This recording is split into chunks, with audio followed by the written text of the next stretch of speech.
विमल अपनी गरीब जिंदगी से परेशान था। इतनी मेहनत वाली नौकरी करने के बावजूद भी उसे कोई मुकाम हासिल नहीं हो रहा था।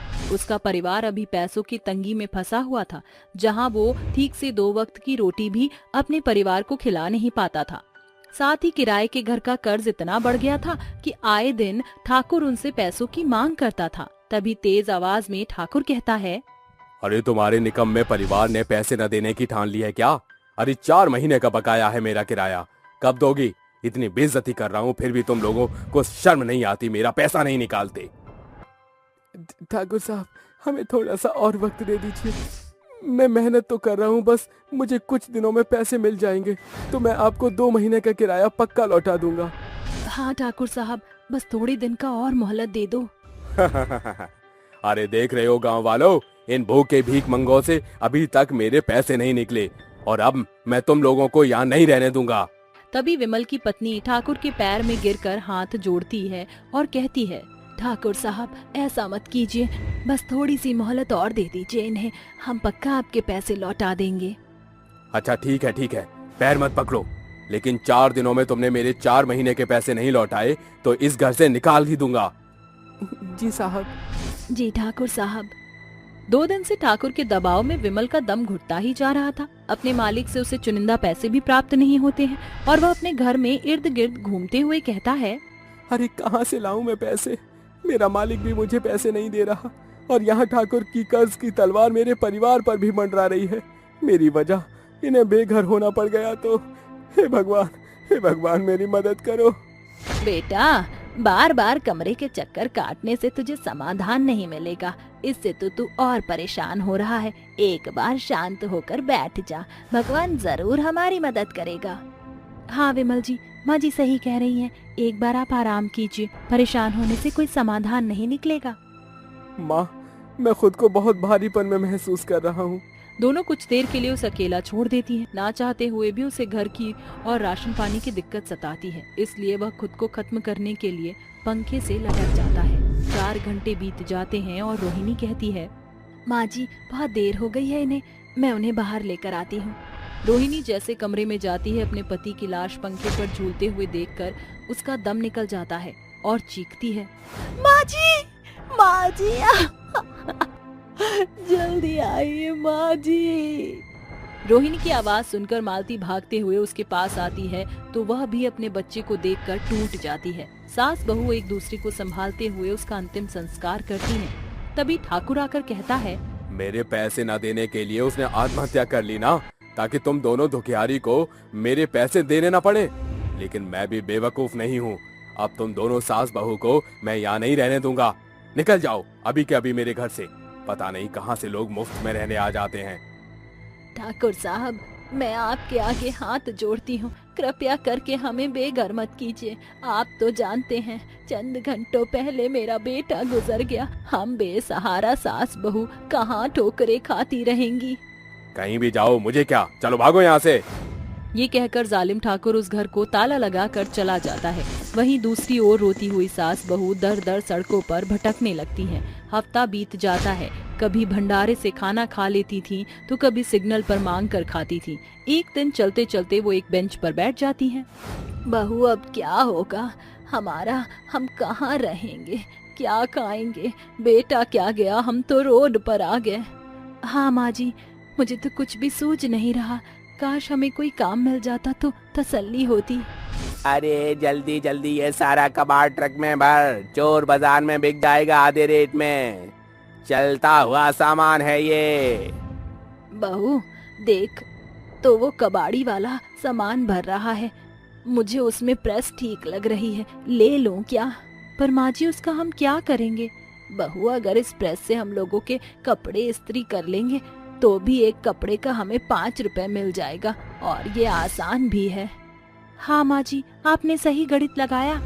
दोनों उस कबाड़ी वाले से इस्त्री मांगती हैं तो वो कहता है, अरे क्या गरीब सी तो हो तुम, तुम्हारा थोपड़ा देखकर मेरा सामान देने की तुम्हें इच्छा नहीं हो रही। भैया प्लीज प्लीज, हम आपके सामने हाथ जोड़ते हैं, हमें ये प्रेस दे दीजिए। ऐसे नहीं दूंगा, पहले 100 रुपए दो। 1 मिनट भैया, शायद मुझ पर कुछ पैसे हैं। ये बोलकर मालती अपने पल्लू की गांठ खोलकर देखती है तो उसमें सिर्फ 80 रुपए निकलते हैं। भैया मेरे पास 80 रुपए हैं, इतने में ही दे दो, भगवान तुम्हारा भला करेगा। पागल समझा है क्या मुझे जो इतने में ले लूं? एक तो वैसे ही कम दाम में दे रहा हूँ। भैया प्लीज हमारी हालत को समझो, हम पर नहीं है पैसे, इतने में ही दे दो। आज तुम हमारा भला कर दो, कल को भगवान तुम्हारा भला कर देगा। अच्छा घिसे पिटे डायलॉग मत मार, अपन बहुत इमोशनल फूल है। लो ले जाओ 80 रुपए प्राइस में इस स्त्री को। इस तरह से दोनों उससे पैसे लेकर आ जाती हैं और वहीं साइड में एक साड़ी का तंबू लगाकर कुछ मोटी लकड़ियों के टुकड़ों को जलाकर उनका कोयले में रखकर आवाज लगाती हैं। आइए आइए सभी लोग, आइए, मात्र 5 रुपए में कपड़ों पर इस्त्री करवाइए। आइए आइए, जल्दी आइए, जल्दी आइए, 10 रुपए में आप 4 कपड़े इस्त्री करवा सकते हैं। आइए आइए। अरे सच में 10 रुपए में 4 कपड़े इस्त्री करोगे? हाँ हाँ भैया, पर 10 रुपए में सिर्फ 2 ही साड़ी होंगी और 4 कमीज। ठीक है, आप अभी रुकिए, मैं कपड़े लेकर आता हूँ। भैया अगर आप और ग्राहक लाएंगे तो आपको 2 कपड़ों पर फ्री इस्त्री मिलेगी। है सच्ची? आहा, मजा आ गया। अब तो मैं अपनी बीवी के सारे कपड़े प्रेस करवाकर इम्प्रेस कर दूंगा। मोहन खुशी के मारे भागता हुआ घर जाता है और स्त्री के कपड़े की गठरी बनाकर सास बहू को दे देता है। साथ ही वह 3-4 लोगों को लेकर आता है। कम दाम में इस्त्री करवाने के लाभ से सभी लोग एक एक करके आने लगते हैं। अरे दीदी जरा मेरी 2 साड़ी इस्त्री कर दीजिए। अरे भाई मेरे भी कोट पैंट कर दोगे क्या आप? हाँ हाँ भाई साहब, यहाँ सारे कपड़े प्रेस होते हैं। तभी एक साथ कपड़े प्रेस कराने की लाइन लग जाती है। जल्दी जल्दी दोनों सास बहू एक कपड़े को इस्त्री करती तो दूसरी कपड़ों की तह लगाकर ग्राहक को दे रही थी। सुबह से शाम तक वह 150 लोगों के कपड़ों की इस्त्री कर देती हैं, जिससे उन्हें बहुत मुनाफा मिलता है। रात में सास बहू पैसों को गिनते हुए कहती हैं, 150, 300, ये तो माँ जी एक दिन में हमने 450 कमाए हैं। अरे वाह बहू, 80 रुपए की इस्त्री तो हमारे लिए बहुत फायदेमंद निकली। हाँ माँ जी। इन पैसों से सास बहू अपने लिए कुछ खाने का प्रबंध करती हैं और खाकर सो जाती हैं। अगले दिन भी वह इसी तरह लोगों के कपड़ों को इस्त्री करके देती हैं। देखते ही देखते लोगों की भीड़ बढ़ने लगती है और वह हर तरह के कपड़े को इस्त्री करने लगती है। इससे उन्होंने 2 महीने बाद ही एक कमरा किराए पर और छोटा मोटा सामान भी ले लिया था। 8 महीने गुजरते हैं। अब लोग उन पर कपड़े भी डलवाया करते थे। सास बहू को परिश्रम करते करते 1 साल हो जाता है। काफी पैसा इकट्ठा होने से दोनों अपने काम को बड़ा कर लेती हैं और ड्राई क्लीन के लिए मशीन भी रख लेती है। अब वह कपड़ों से संबंधित इस्त्री, रफ्फू, ड्राई क्लीन और कपड़ों को धोया भी करती थी, पर सबसे ज्यादा काम उनका इस्त्री करने का ही आता था। अरे आंटी, ये मेरी जरी की साड़ी है, थोड़ा ध्यान से इस्त्री कर देना आप निश्चिंत रहें, काफी सालों से हम ये काम कर रहे हैं, हमने किसी को भी शिकायत का मौका नहीं दिया है। अच्छा कितने पैसे हुए? बस 10 रुपए ही। अरे आप तो बहुत सस्ते दर पर सारे काम करती हैं और कपड़े धोने के कितने लेती हैं? एक कपड़े की धुलाई के 5 रुपए और रफ्फू के 30, ड्राई क्लीन के 20 रुपए। ये लीजिए, आपकी साड़ी इस्त्री हो गई। अरे वाह, आपने तो बड़ी जल्दी और कम समय में साड़ी की कड़क इस्त्री की है। अब मैं सारे कपड़े आपसे ही प्रेस करवाऊंगी। जी शुक्रिया। इस तरह सास बहू अपने शहर में सस्ते दर पर इस्त्री करने वाली एक मशहूर दुकान खोल लेती है और अब उन पर अपना नया घर होता है। धीरे धीरे उनकी तरक्की बढ़ती है। इसलिए दोस्तों, कभी भी परिश्रम करना हमें नहीं छोड़ना चाहिए, कितनी भी बुरी स्थिति क्यों ना हो। गांव की गरीब दर्जी बहू। हे भगवान, कितनी जोर से बारिश हो रही है। मुझे तो थान का कपड़ा लेकर आना था। कल तक मुझे ये ऑर्डर किसी भी हालत में देना था। अब मैं क्या करूं? चंचल बहुत ही गरीब परिवार से थी। उसका पति जितना भी कमाता अपनी शराब में उड़ा देता। वहीं दूसरी तरफ उसकी सास उसके ऊपर बहुत अत्याचार करती थी। बेचारी चंचल अपने दोनों बच्चों को पालने के लिए दर्जी का काम किया करती थी और कभी कभी शादियों के ऑर्डर भी लिया करती थी। अगले दिन उसको एक शादी का ऑर्डर पूरा करके देना था, लेकिन बारिश की वजह से वो कुछ नहीं कर पा रही थी। हे राम जी, थोड़ी सी तो मुझ पर मेहरबानी कर दो। कुछ देर के लिए इस बरसात को रोक दो। चंचल ऐसा कह ही रही थी कि अचानक से बारिश अपने आप धीरे होने लगती है, जिसके बाद चंचल अपनी छतरी लेकर एक दुकान पर जाती है और वहां से थान के कई सारे कपड़े खरीद लेती है। जिसके बाद वो अपने घर जाकर पूरी रात सिलाई करती रहती है। अगले दिन जैसी ही सुबह होती है, वो कपड़े ही सिल रही होती है कि तभी शादी के घर से उनका एक नौकर आता है। अरे बहन जी, अभी तक आपने कपड़े सिले या नहीं? सभी लोग इंतजार कर रहे हैं। भाई साहब, ये लीजिए, मैंने सारे कपड़े अच्छे से सिल दिए हैं। अगर कोई कमी हो तो जरूर बताइएगा। अरे बहन जी, कैसी बात कर रही हो? पहली बात तो हमारे पूरे गांव में आप ही बढ़िया दर्जी हो, आपके काम में तो कोई कमी ही नहीं है। नौकर की इतनी तारीफ सुनकर चंचल बहुत खुश हो जाती है। नौकर तुरंत चंचल को सभी कपड़ों के पैसे पकड़ा देता है, जिसके बाद चंचल सारे कपड़े उसे दे देती है। नौकर सारे कपड़े लेकर शादी में पहुंच जाता है और सबको उनके कपड़े दे देता है। सभी अपने अपने कपड़े पहनकर बहुत खुश होते हैं, क्योंकि चंचल बहुत ही मन लगाकर सिलाई का काम करती है। ऐसे ही धीरे धीरे रोज सिलाई करके बेचारी चंचल अपने रोजमर्रा की जिंदगी बिता रही होती है। एक दिन अचानक से रात के समय उसका पति खूब सारी शराब पीकर उसके पास आता है और उससे कहता है, अरे ओ चंचल, कहाँ मर गई? जल्दी से यहाँ पर आ। हे भगवान, कितनी शराब पी ली है आपने। जरा अपनी हालत तो देखो, खड़े भी नहीं हो पा रहे हो। इतनी शराब पीने की क्या जरूरत थी? तभी प्रकाश उसके मुंह पर एक जोरदार थप्पड़ मारता है और उससे कहता है, अरे ओ कुल्टा, अरे तेरी इतनी औकात कि तू मुझे शराब पीने के लिए टोकेगी? जाकर मेरे लिए खाना डाल, नहीं तो यहीं तेरी खाल में भूस भर दूंगा। चंचल बेचारी रोती हुई प्रकाश के लिए खाना डालकर लाती है, जिसके बाद प्रकाश एक तरफ खाना खा रहा होता है तो दूसरी तरफ उसकी माँ उसको देखकर उसे कुछ नहीं कहती है, बल्कि चंचल को ही रसोई में ले जाकर उससे कहने लगती है, कल मुही करम जली कहीं की, तेरी वजह से ही मेरा बेटा इतनी शराब पी कर आया है। लेकिन माँ जी, मैं भला उनको शराब पीने के लिए क्यों कहूँगी? पता नहीं क्यों प्रकाश जी हमेशा पी कर आ जाते हैं। अरे मर्द की डोर औरत के हाथ में होती है, और तूने तो पूरी डोर पता नहीं किसके भरोसे छोड़ रखी है। यही हालत रही तो मुझे तो अपने बेटे की शादी किसी और से करवानी पड़ जाएगी। माँ जी, आप ये कैसी बात कर रही हो? भला मेरे होते हुए आपको अपने बेटे की शादी किसी और से करवाने की क्या जरूरत है? मेरे बेटे का ख्याल रख, वरना तू जानती है मैं क्या कर सकती हूँ। इतना कहकर गायत्री वहां से चली जाती है। बेचारी चंचल बहुत दुखी हो जाती है और चुपचाप अपने कमरे में बिना कुछ खाए सो जाती है। अगले दिन जैसी सुबह होती है, सबसे पहले अपने दोनों बच्चों को स्कूल भेज देती है, जिसके बाद वो घर का काम करने लगती है। घर का काम करते समय उसके दरवाजे पर दस्तक सुनाई देती है। जैसे वो दरवाजा खोलती है, दरवाजे के सामने उसकी दोस्त अनुराधा खड़ी होती है।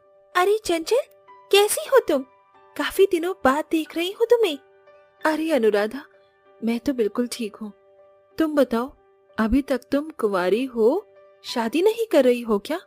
अरे सारी बातें तुम दरवाजे पर ही खड़ी करके पूछ लोगी क्या? अंदर नहीं बुलाओगी?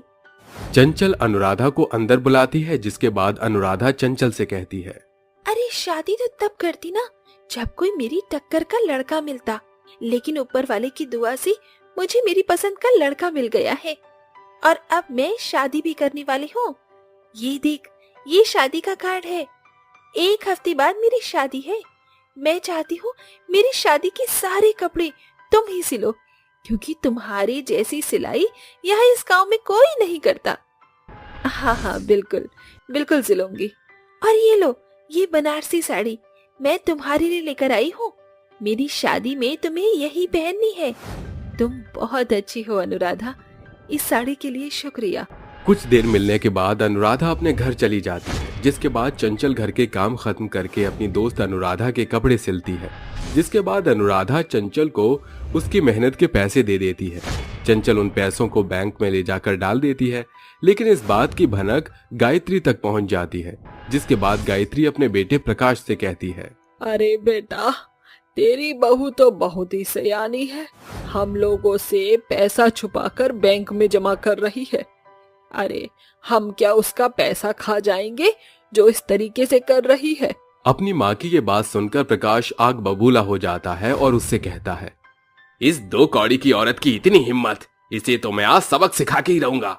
रात होते होते प्रकाश खूब सारी शराब पी लेता है और जैसे ही रात को चंचल खाना बनाकर प्रकाश को देने आती है, प्रकाश उसके हाथ से खाने की थाली गिरा देता है और उसकी गर्दन पकड़कर उसे जमीन पर गिरा देता है। जिसके बाद वो अपनी बेल्ट निकालता है और उसे मारना शुरू कर देता है। अजी, अजी आप मुझे क्यों मार रहे हो? भला मैंने क्या किया है? मुझे छोड़ दो, मुझे माफ कर दो। तेरी इतनी हिम्मत कि तू हम लोगों से पैसे छुपाकर बैंक में जमा करेगी? रुक, तुझे तो मैं अभी बताता हूँ। अगर कल के कल मुझे सारा पैसा तूने हाथ में लाकर नहीं दिया तो तेरा वो हाल करूंगा जो तूने कभी सपने में भी नहीं सोचा होगा। प्रकाश अपनी बेल्ट से चंचल को बहुत देर तक मारता रहता है, जिसके बाद चंचल बेहोश हो जाती है। अगले दिन जैसी ही सुबह होती है, चंचल को होश आ जाता है और वो अपने आप को शीशे में देखकर रोने लगती है कि तभी उसके दोनों बच्चे उसके पास आते हैं और उससे कहते हैं, माँ, आप क्यों पिताजी के इतने अत्याचार सह रही हो?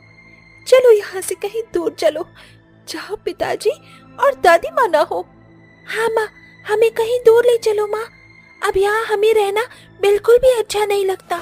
अपने दोनों बच्चों की बातें सुनकर बेचारी रोने लगती है और उन्हें सीने से लगाकर घर छोड़कर चली जाती है। जिसके बाद वो सबसे पहले बैंक से अपने कुछ पैसे निकालकर एक किराए पर घर लेती है और एक सिलाई की मशीन, जिसके बाद वो दर्जी का काम करना शुरू कर देती है। धीरे धीरे देखते ही देखते उसका दर्जी का काम अच्छा खासा चलने लगता है, जिसके बलबूते वो अपने दोनों बच्चों को अच्छी परवरिश देने लगती है। एक दिन चंचल मंदिर में भगवान को प्रसाद चढ़ाने जाती है। हे ऊपर वाले, तूने आखिरकार मेरे ऊपर अपनी कृपा बरसा ही दी। कई रात अंधेरे की देखने के बाद आज तूने मुझे उजाला दिखा ही दिया। तेरा बहुत उपकार हो भगवान, तेरा बहुत उपकार हो। जैसे ही पूजा खत्म करके चंचल मंदिर की सीढ़ियों से उतर रही होती है, उसे उन सीढ़ियों पर उसका पति प्रकाश और उसकी सास गायत्री भीख मांगते हुए दिखाई देते हैं। जैसे ही वो दोनों चंचल को देखते हैं, वो दोनों चंचल से कहते हैं, अरे बहू, तू कहाँ चली गई थी हम लोगों को छोड़कर? देख, तेरे जाने के बाद हमारा क्या हाल हो गया। अरे हमें माफ कर दे, हमसे बहुत बड़ी भूल हो गई। चंचल, मैंने तुम्हारे ऊपर बहुत अत्याचार किए, लेकिन तुमने कभी मेरा साथ नहीं छोड़ा। आज मुझे अपनी गलती का पछतावा हो रहा है। मैं तुम्हारे आगे हाथ जोड़ता हूँ, वापस घर आ जाओ। उन दोनों की हालत देखकर चंचल उनसे कहती है, जो इंसान तब मेरे नहीं हुए जब मुझे उनकी जरूरत थी, तो अब मेरे क्या होंगे? तुम दोनों केवल मतलबी हो, तुम्हें तुम्हारी गलती का कोई पछतावा नहीं है। आज तुम्हें मेरी जरूरत है, इसलिए तुम मुझे पूछ रहे हो, वरना मैं कहाँ मर रही हूँ, कहाँ जा रही हूँ, तुम दोनों ने कोई खबर भी नहीं ली अब तक। अब मैं अपनी जिंदगी में अपने दोनों बच्चों के साथ बहुत खुश हूँ, इसीलिए मेरा पीछा करना छोड़ दो। इतना कहकर चंचल वहां से चली जाती है, जिसके बाद वो अपना जीवन खुशी खुशी बिताने लगती है। और वहीं दूसरी तरफ प्रकाश और गायत्री को अपनी गलती की सजा मिल जाती है। गरीब सपेरन सास बहू। रात का समय था, सभी लोग अपने घरों में सो रहे थे। तभी रात के समय एक सपेरन सास बहू हाथ में दूध का कटोरा लिए जंगल की तरफ जा रही होती हैं। हमें काफी देर हो गई है, पता नहीं अब वो सब वहाँ होंगे या नहीं। कहीं समय निकल जाए हमारे पहुँचने पर। आप चिंता मत करो, हम सही समय पर पहुंच जाएंगे और ये दूध उन्हें पिला देंगे। हमारी सेवा व्यर्थ नहीं जाएगी माँ जी। जंगल के अंदर कुछ ही दूरी पर चलने के बाद जंगल में एक शिव जी का मंदिर आ जाता है, जहाँ पर कई सारी औरतें नाग और नागिन को दूध पिला रही होती हैं। जिसके बाद करिश्मा और उसकी सास कल्याणी दूध के कटोरे को लेकर नाग और नागिन को पिलाने लगती हैं। जैसे ही सभी सांप दूध पीकर वहां से चले जाते हैं, वहां पर खड़ी सभी औरतें वहां से धीरे धीरे गायब होने लगती हैं। करिश्मा और कल्याणी भी वापस अपने घर में आकर आराम करने लगते हैं। अगले दिन जैसे ही सवेरा होता है, कल्याणी और शिल्पा अपने नाग और नागिनों को लेकर गांव में पहुंच जाती हैं। जिसके बाद वो दोनों सास बहू मिलकर अपने नाग और नागिनों को बीन बजाकर नचाने लगती हैं। सांपों का खेल देखकर गांव के सभी लोग उनके आगे पैसे फेंकने लगते हैं। देखते ही देखते कई सारे पैसे उनके पास इकट्ठे हो जाते हैं। जब कई सारा पैसा इकट्ठा हो जाता है तो कल्याणी उन सभी पैसों की एक छोटी सी पोटली बनाकर अपने पास रख लेती है और दूसरे गांव में सांपों का खेल दिखाने के लिए पहुंच जाती है। ऐसे ही दिन भर कड़ी मेहनत करने के बाद वो दोनों सास बहू अच्छा खासा पैसा कमा लेती हैं, जिससे उनकी रोजमर्रा की जिंदगी आराम से बीतने लगती है। एक दिन कल्याणी करिश्मा से कहती है, अरे शिल्पा, बहुत दिन हो गए हैं, हमने एक भी नाग और नागिन को पकड़ा नहीं है। चला जंगल में जाकर कुछ नागों को पकड़ लेते हैं। हाँ हाँ, बिल्कुल सही कहती हो। आज हम लोगों को नाग और नागिन को पकड़ने के लिए जाना ही चाहिए। ये सब सोचकर दोनों सपेरन सास बहू जंगल में नाग पकड़ने के लिए पहुंच जाती हैं। एक तरफ करिश्मा अपनी नाग वाली धुन बजाने लगती है तो दूसरी तरफ कल्याणी नाग वाली धुन बजाने लगती है। वो जंगल के कोने कोने में नागों को ढूंढने की कोशिश करते हैं, लेकिन उन्हें कहीं भी कोई नाग या नागिन दिखाई नहीं देती। जिसके बाद वो दोनों बहुत ज्यादा थक जाते हैं और थक थकाकर एक नदी किनारे पहुंच जाते हैं। आज का दिन ही खराब है। आज हम एक भी नाग नागिन को पकड़ नहीं पाए। हौसला रखो, कोई ना कोई तो नाग नागिन हमें यहाँ मिल ही जाएगी। तभी नदी किनारे उन दोनों को नाग और नागिन का जोड़ा दिखाई देता है, जिन्हें देखते ही करिश्मा अपनी सास कल्याणी से कहती है, अरे माँ जी ये देखो, क्या बढ़िया नाग और नागिन का जोड़ा है। चलो इनको ले चलते हैं। दोनों सास बहू मिलकर उन नाग और नागिन को पकड़ने की कोशिश करते हैं, लेकिन कई बार कोशिश करने के बाद भी वो उन्हें पकड़ नहीं पाते। तभी अचानक से करिश्मा नाग और नागिन के जोड़े को पकड़ लेती है और उसे एक पिटारे में बंद कर लेती है। जिसके बाद करिश्मा और कल्याणी उन दोनों नाग नागिन को अपने साथ घर ले आती हैं। आखिरकार आज की मेहनत खराब नहीं हुई। लोगों को ये सुनहरे नाग नागिन बहुत पसंद आएंगे। हाँ बहू, सही कहा। लोगों को हर रोज कुछ न कुछ नया चाहिए होता है, लेकिन अभी तो हमें इन नाग और नागिन का ध्यान रखना पड़ेगा और इनको बहुत कुछ सिखाना भी पड़ेगा। वो दोनों सपेरन सास बहू रोज उनका अच्छे से ख्याल रखती हैं और उनको दूध देती हैं। वो दोनों नाग नागिन असली में इच्छाधारी नाग नागिन होते हैं, जो कई दिनों तक करिश्मा और कल्याणी के घर में रुके रहते हैं। एक दिन रात के समय जैसे ही कल्याणी और करिश्मा लोगों को नाग नागिन का खेल दिखाकर वापस घर आती हैं, उसी समय अचानक से गांव का मुखिया उनके घर पर आकर कहता है, अरे तुम दोनों सपेरनों ने अभी तक मेरे घर का किराया नहीं दिया है। अरे और कब तक फ्री फोकट में रहोगे मेरे घर के अंदर? मुखिया जी हमें थोड़ा सा वक्त दीजिए। दिन रात मेहनत करते हैं लेकिन उतना कमा नहीं पाते। जैसे ही पैसा हाथ में आएगा हम लोग आपको पैसा लौटा देंगे। अरे कर लिया, मैंने बहुत सब्र कर लिया। अगर इस महीने के अंदर तुमने पैसा नहीं दिया तो याद रखना कि मैं क्या करूंगा। देखिए मुखिया जी, हमें बस थोड़ा सा समय दे दीजिए, हम आपका पैसा सही समय पर लौटा देंगे। अगर पैसा सही समय पर मेरे पास नहीं पहुंचा तो मेरा मकान खाली करके यहाँ से 9-11 हो जाना। ऐसा कहकर मुखिया वहां से चला जाता है। ये सब नाग नागिन अपने पिटारे में से सुन लेते हैं। अगले दिन जैसे ही दोनों सास बहू लोगों को खेल दिखाने के लिए गांव में जा रहे होते हैं, वो गलती से बाकी के नाग नागिनों के पिटारे उठाने की जगह इच्छाधारी नाग नागिन के पिटारे को उठा लेती हैं। जिसके बाद वो गांव में नागिन धुन बजाकर नाग नागिन का खेल दिखाना शुरू करते हैं। लेकिन उनके बीन बजाते ही दोनों नाग नागिन अपने असली रूप में आ जाते हैं, जिसे देखकर गांव के सभी लोग बहुत अचंभित रह जाते हैं। लेकिन करिश्मा बहुत ज्यादा डर जाती है और वो डरते हुए कहती है, हमें माफ कर दीजिए इच्छाधारी नाग नागिन, हमें नहीं पता था कि आप कोई इच्छाधारी नाग और नागिन हो। हमें लगा था कि आप तो साधारण से नाग और नागिन हो। हमसे बहुत बड़ी भूल हो गई है, हो सके तो हमें माफ कर दीजिएगा। हमारी मजबूरी ही कुछ ऐसी है कि हमें ये सब करना ही पड़ता है। तुम्हें माफी मांगने की कोई जरूरत नहीं, हम तुम्हारी समस्या समझते हैं। वैसे भी तुमने हमें कोई नुकसान नहीं पहुंचाया है, तुमने हमारा ध्यान बहुत अच्छे से रखा है। नाग और नागिन की बातें सुनकर वो दोनों उनके पैरों में पड़ जाते हैं और तभी इच्छाधारी नाग उन दोनों से कहता है, तुम दोनों स्वभाव से तो अच्छी हो, लेकिन इस तरह लोगों के मनोरंजन के लिए नाग और नागिन को परेशान करना ठीक नहीं है।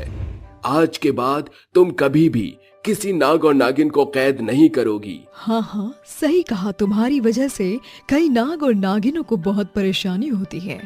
अब तुम दोनों नाग और नागिन की सेवा करो, फल तुम्हें अपने आप मिल जाएगा। इच्छाधारी नाग और नागिन की बात सुनने के बाद वो दोनों अपने सभी नाग और नागिनों को छोड़ देती हैं, जिसके बाद वे नाग और नागिन की सेवा करना शुरू कर देती हैं। देखते ही देखते उनके घर में बरकत आने लगती है और वो दोनों अपना खुद का एक अच्छा खासा काम करना शुरू करती हैं और खुशी खुशी अपना जीवन बिताने लगती हैं।